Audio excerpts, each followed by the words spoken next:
thank you for that overview of our status, not only in the region, but globally.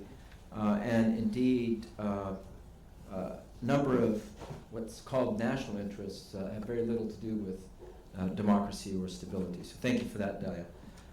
Next, we have Abdullah Alaoudh.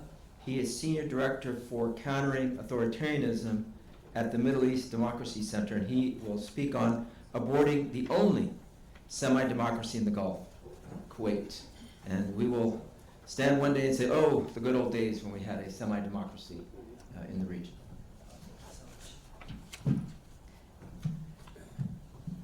Well, it's in a way harder to speak after Dalia. It's also easier because she said the things that you want to say in a more articulate way. So thank you. And thank you for the panel and everyone here, for organizing this and the co-sponsor. So why I'm speaking about Kuwait. I'm a Saudi, born and raised, but I got interested in Kuwait because we noticed over the years since 2011 that there is a campaign, a dedicated campaign coming from the UAE and Saudi Arabia, led by a lot what we called Saudi bots, trying to portray the Kuwaiti experience, the Kuwaiti remaining democratic institutions as chaotic, as producing chaos, and trying to highlight the throwing of chairs inside the parliament of Kuwait, trying to highlight the, here and there some, corrupt politicians, MPs and whatever, like if Saudi Arabia was ever, innocent of all of these things, or the UAE for that matter. And then, but this whole, semi-democratic experience in Kuwait took a very hard and harsh turn last year in April, and I'm going to speak about that in a second. So since 1963, Kuwait's unicameral legislature has held competitive elections, and parliamentary opposition in the country has acted as a check on the monarchy.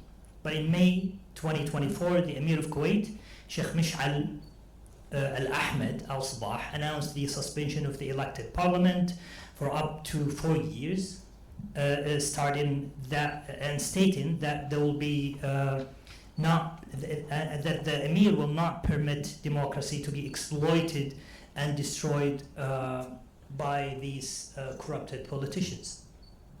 And again, like what we've seen in Tunisia, for example, when they created the environment to kill democratic institutions, Kuwait also, but even without prompted, without any event, without any things on the ground, the Emir said that, there is a political dead end, and to, address that situation and crisis that the state itself created, they announced that they will suspend the parliament. That's what they did.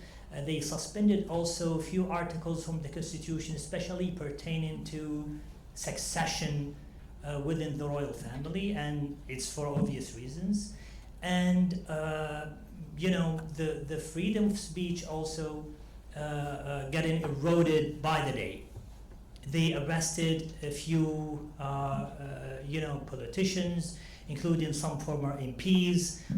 They went after people on social media, and when there was a time that a lot of Saudis, a lot of people from the UAE, from Kuwait, from Qatar, look up at Kuwait as the only semi-democratic experience that they look up for.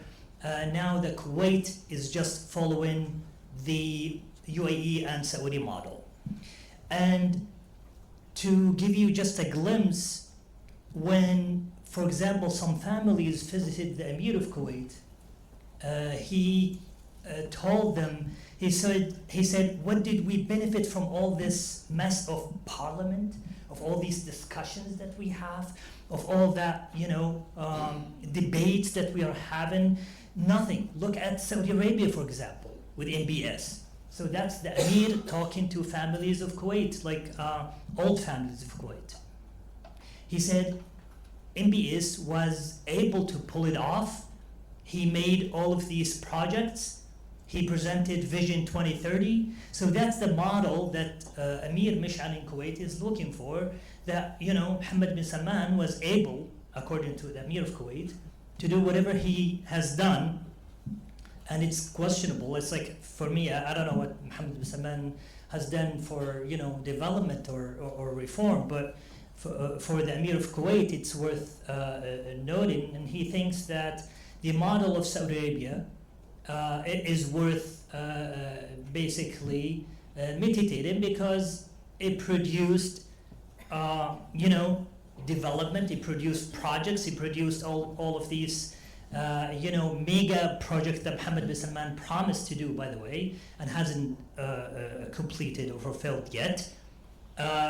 So for the Amir of Kuwait, the parliament is just basically going to be a thorn to the side of the state, and for the Kuwait to embark on this development project, to embark on this, on its own vision, they have to basically get rid of the parliament, get rid of all these noisy politicians. That's what the Amir of Kuwait did.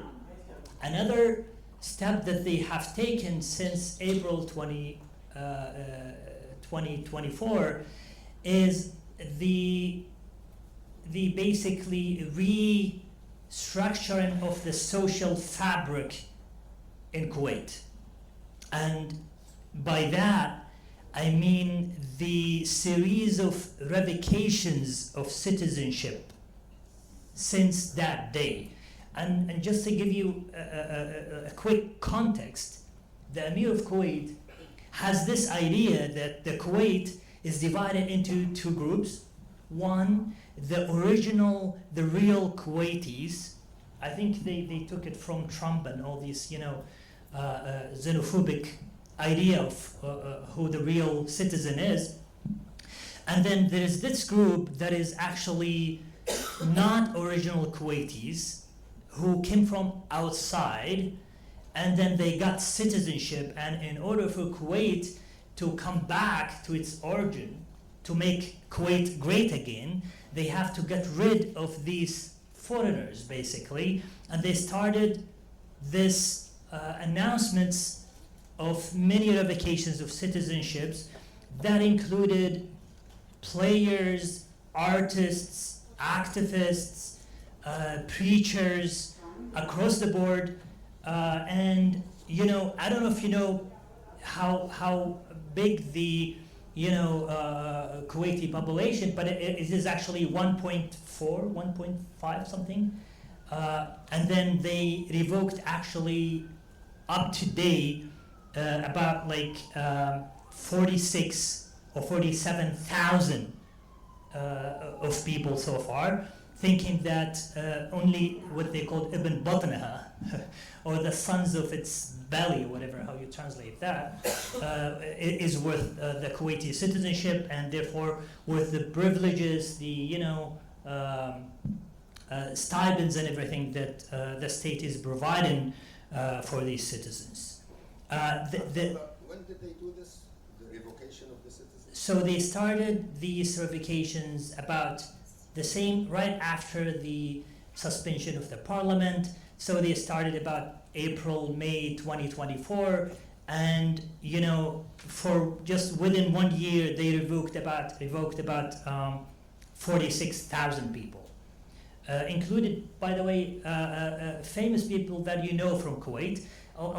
Just one quick example that came to mind is Nawal al-Kuwaitiyya, who's in her name is called Kuwaitiyya. So people were joking, it's like Nawal not Kuwaitiyya, Nawal التي ليست Kuwaitiyya, because her citizenship was actually revoked, and the state think that she came from somewhere else that I'm not going to mention. So the idea here is that the Kuwait was actually by the initiative of the Emir, who thinks that the democratic experience that was held in Kuwait since 1963 was not working. And because of all these convictions about the difference between original Kuwaitis and non-original Kuwaitis, because of all these, because of how the Emir of Kuwait exploited also the environment, the regional environment, the global environment, and backsliding toward authoritarianism, he took advantage of that. And if you notice, that came about a few years after the coup in Tunisia, the coup everywhere, that actually, and then of course about 10 years after the coup in Egypt, and about when Trump was coming to power. So the idea is that the region, the world, and the local environment helped the Emir of Kuwait to basically abort the only semi-democratic experience in the Gulf.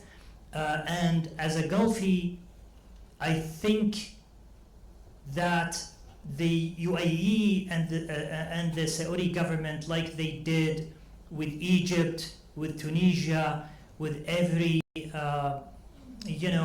democratic experiments in the region, they also did to Kuwait by trying to influence, trying to convince the Emir of Kuwait that the parliament is only bringing discussions that the Emir of Kuwait did not need, and the only way for development and reform is to get rid of democracy.